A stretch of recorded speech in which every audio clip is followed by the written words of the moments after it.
Sebab itu Hanzalah sahabat Nabi bertanya kepada Sayyidina Abu Bakar. Dia kata, kalau macam mana cara nak ngelakkan kami ni leka dan lalai dengan dunia. Sebab waktu kami bersama dengan Rasulullah cerita pasal syurga, terbayang syurga.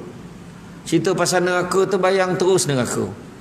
Tetapi bila jauh pada Rasulullah, kami mula leka.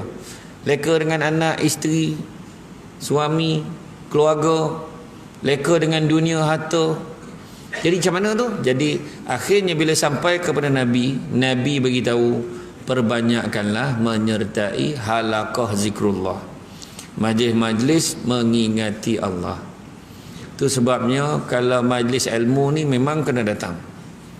Tak kira lah siapa penceramah. Saya tak boleh tolak ceramah kat masjid ni, sebab saya difahamkan memang jemaah subuhnya memang macam ni lah ramainya. Tu macam terkesima, tu macam terperanjat itu kan. Itu sebab saya tak boleh tolak kan. Syukur alhamdulillah, mudah-mudahan. Sebab kita tahu puak-puak Yahudi ni dia boleh letakkan standard KPI, dia tak takut dengan ancaman Islam ni sikit pun tak takut. Selagi mana jemaah subuh di masjid tak sampai 3 saf, dia orang tak takut. Dia bukan letak selagi subuh tak penuh, 3 saf dia letak. Berani tak berani dia letak. Jadi alhamdulillah dipahamkan kat masjid ni dia dalam kategori yang lebih daripada 3 saf. Dia memang biasa macam ni. Kebanyakan di bandar-bandar pun dah tak ada masalah. Sekarang ni yang masalah di kawasan kampung. Sebab bukan orang tak datang, orang memang dah tak ada. Tapi kita ni azam kita jangan tengok kau tak pergi, dia tak pergi, tak. Tengok diri kita. Jadi kita ni matlamat hidup kita ni sementara. Hidup kita ni sementara. Selalu kita sebut dunia ini dunia yang fana, dunia yang sementara. Kenapa sebut dunia sementara? Sebab dunia ni akan musnah. Zaman Nabi kita dulu, macam masa peristiwa Isra' dan Mi'raj, bayangan dah berapa lama dah tu. Peristiwa Isra' dan Mi'raj, Nabi berjalan dengan Jibril, nampak seorang perempuan tua bongkok. Jibril beritahu, itulah dunia, dah tua betul dah. Tunggu masa ya, nak kiamat. Itu zaman Nabi dah cakap dunia tua. Kita ni lebih lagi, tanda-tanda dah banyak pula tu. Banyak tanda. Soalan yang tanya pun bukan-bukan dah. Dulu suruk-suruk, sekarang tunjuk depan-depan. Apa punya soalan tanya tu? Kenapa ustaz lelaki tak boleh kahwin dengan lelaki? Apa punya soalan tu kan? Dulu dia tak tanya soalan tu sebab dia tahu sendiri. Dia boleh tanya kenapa lelaki tak boleh kahwin dengan lelaki. Tu Perdana Menteri kat negara Afrika tu pun faham. Yang bukan Islam ni dia pun faham. Ditangkapnya lelaki dengan lelaki ni, perempuan dengan perempuan, dipenjarakan dalam bilik yang sama. Lelaki dengan lelaki, perempuan dengan perempuan. Hanya akan dibebaskan sekiranya salah seorang daripada mereka mengandung. Tu syarat dia. Sampai mampu saya tak mengandung kan? Cerita betul. Dia yang tak Islam pun faham. Ini ada pula orang Melayu lah kan, orang Melayu yang salah hari bulan ni. Tanya, betul? Kenapa lelaki tak boleh kahwin dengan lelaki? Saya jawab lah, tak boleh berlaga raket. Macam mana pula lelaki dengan lelaki, skru dengan skru tak mau. Skru kena cari lubang skru juga. Yang faham, tak faham sudah. Betul ada kat yang tanya tu. Nak tengok kan soalan dia tanya ni. Tuan, semain Jumaat hari apa tu? Apa je soalan lah. Jadi dah dia tanya tu, saya jawab lah hari Rabu. Bukan Jumaat ke? Habis kau tanya buat apa? Kata tu. Sebab apa tanya? Sebab dah ada pula yang mencadangkan semain Jumaat ni buat hari Sabtu. Nak ngelakkan kesesakan lalu lintas dan juga produktiviti kerja. Apa susah kau ikut Terengganu Kelantan, berapa lama buat dah, Johor pun dah buat. Cuti di Jumaat Sabtu settle. Ya, benda tu nampak macam apa? Cuba tengok balik. Masa saya ingat zaman kecil-kecil dulu lah, macam Terengganu ni dah biasa. Masa kecil-kecil dulu, hari Jumaat ni kan, balik semain Jumaat tu, masa tu lah family berkumpul makan lepas semain Jumaat. Meriah aja. Cuba tengok siapa yang dah bekerja dekat belah-belah tempat lain je, tengok kelang kabut semayang, kelang kabut nak masuk kerja balik. Ada yang tak lambat masuk kerja tu pula jadi hal juga. Semua jadi hal. Kan, ni contoh lah kan. Tapi itu dia. Hidup kita ni sementara. Kalau dunia tu sendiri dah sementara, apatah lagi yang ada kat dalam dunia. Lebih-lebih lagi sementara. Kan? Tu sebabnya Allah uji kita macam-macam dalam hidup yang sementara. Macam-macam. Tiba-tiba dah penghujung usia. Tiba-tiba ayat kita memang macam tu. Tiba-tiba dah puasa balik. Sebagai contoh, tengok tahun depan ni lah. Tahun depan bulan puasa bulan berapa? Bulan berapa puasa tahun depan? Semua dah fikir dah raya kan.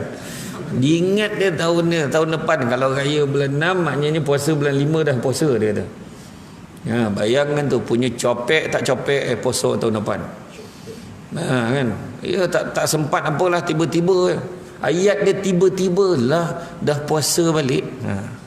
Dah raya balik. Kan?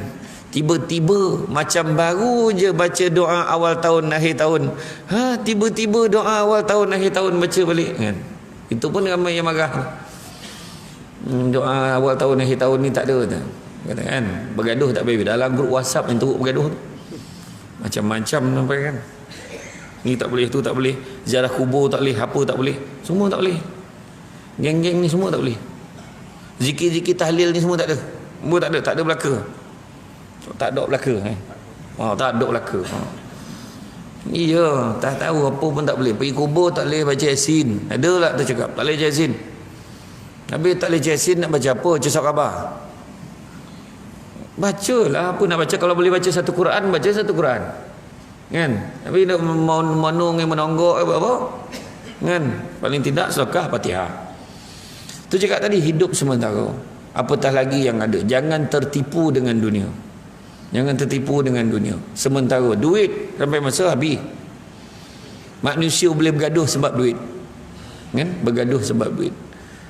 Sampai masa pula selain pada harta yang lain, apa dia? Kereta, rumah, kekayaan, aset yang bernilai berjuta, sampai masa habis. Kan? Habis. Itu sebab Iskandar Zulkarnain dalam sejarahnya. Kan? Orang putih panggil dia Alexander the Great. Iskandar Zulkarnain, dia kata kat tentera dia, kalau aku mati besok, jangan lupa pastikan nanti yang ngusung jenazah aku tabib-tabib yang handal. Kemudian pastikan waktu perjalanan pergi ke kubur tu taburkan segala harta kekayaan aku kat jalan tu. Kemudian pastikan waktu usung jenazah aku tangan aku tu terkulai. Contoh biar orang nampak tangan aku ni. So, orang tanyalah, kenapa kau nak baik macam tu? Pertama, biar tabib yang handal-handal, doktor yang hebat-hebat tu usung jenazah aku biar orang tahu. Hebat macam mana pun tabib tu, hebat mana pun doktor tu, takkan dapat menghalang kematian daripada berlaku. Memang tak ada yang boleh halang kematian. Yang kedua, waktu usung jenazah aku tabur harta kekayaan, kau akan tengok berapa ramai orang berebut ambil harta tu tanpa kau mampu buat apa-apa. Sebab macam mana kaya sekalipun kau tak boleh bawa masuk dalam kubur. Dan yang ketiga, kenapa biar tangan terkulai? Nak bagi tahu semua orang nampak macam mana kau lahir dulu tangan kosong, mati pun tangan kosong. Tangan terkulai layu di Tasik Madu, Fauziah Latif. Macam itulah lebih kurang. Tak boleh buat apa. Tangan tu kau cakap lah, mandikan jenazah, pusing, pusing sini, gosok sini, tak boleh buat apa pun. Dia tak komplain, dah jadi mayat. Dia tak komplain pun, tak boleh buat apa. Sebab dia dah kehilangan satu sumber yang paling penting, iaitu masa. Masa dia dah habis. Atau budak-budak KL sebut masa dah time. Masa dah time, tak boleh buat apa dah. Cakap lah apa pun, dah tak boleh buat apa dah. Itu sebab nak buat kebaikan, tuan-tuan dan perempuan sekalian, jangan tangguh-tangguh. Nampak tabung sedekah. Malam ni dengarnya nak edarkan jual kupon untuk karnival untuk umur Rasulullah tu. Bali, dia pai tak pai tu lain hal. Bali je kupon tu. Untung-untung besok adalah kan, ada pula, ada keberkatannya besok, adalah tu untuk kita.